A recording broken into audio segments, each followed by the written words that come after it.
Nagpaalam na si LeBron James sa Los Angeles Lakers at paniguradong may bagong team na next season si The King. Bukod dyan, nag-goodbye na rin si Kawhi Leonard sa Los Angeles Clippers. Yan ay matapos ma-finalize itong trade na muling magbabalik kay The Claw sa Canada sa Toronto Raptors, kung saan ang nakuhang kapalit ng Clippers para kay Kawhi ay itong si Brandon Ingram, Grady Dick, 2 first round pick, 1 pick swap at 2 second rounder pick. Well, sa natitirang 1 taong kontrata sana ni Kawhi Leonard sa Los Angeles Clippers, hindi nabigyan ng commitment ng LA si The Claw para sa kanyang extension contract. Kaya naman nagdesisyon ng kampo nito na bukod sa Clippers, Toronto Raptors lang ang most prepared destination ni Kawhi Leonard para sa isang long-term contract. At ayon pa sa report, dito na rin gustong magretiro ni The Claw, kung saan sa nag-iisang season ito sa Raptors noong 2018 to 2019, dito rin nakuha ni Kawhi ang kanyang ikalawang kampyonato sa NBA. Well, balanse at magandang lineup ngayon ng Raptors, at sa pagbabalik ni Kawhi Leonard, asahang magiging contender na naman sa East itong Canadian Ball Club.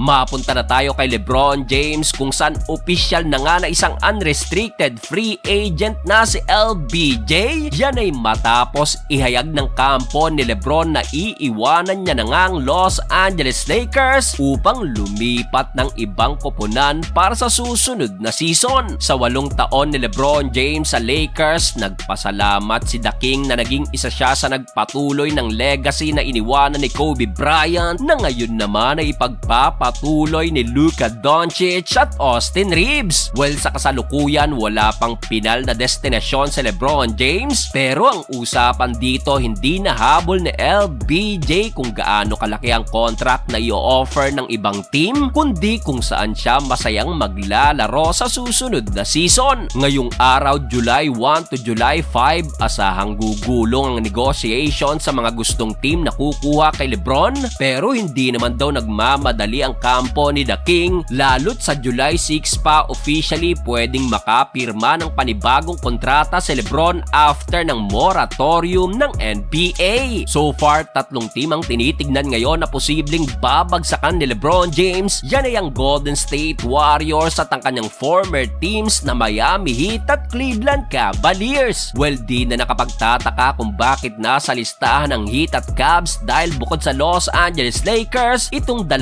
team din na to ang nabigyan ng kampyonato ni LeBron, at dahil sa napipintong pagriretiro ni LBJ, magiging fairy tale ending nga naman kung isa sa 2 team na to ang kanyang magiging huling kupunan sa NBA, especially with another championship. Pero still, ang nangunguna pa rin talaga ngayon at aggressive na kunin itong si LeBron James sa itong Golden State Warriors. Pasok na pasok sa kagustuhan ni LeBron na magiging masaya at hindi nakabase sa kontrata, dahil as of now, $15 million lang ang available na tinatawag na non-taxpayer mid-level exception na espasyo para maisakatuparan itong LeBron James to Golden State Warriors. Kung kahapon matunog pa na nakabase si LeBron James kay Anthony Davis, ngayon humupa na yan, dahil bukod sa ayaw pakawalan ng Warriors si Jimmy Butler, nagpahayag na rin ang Wizards na hindi nila ipagpapalit si Anthony Davis, kaya naman nakafocus na lang ngayon ng Warriors sa pagkuha ng direkta kay LBJ.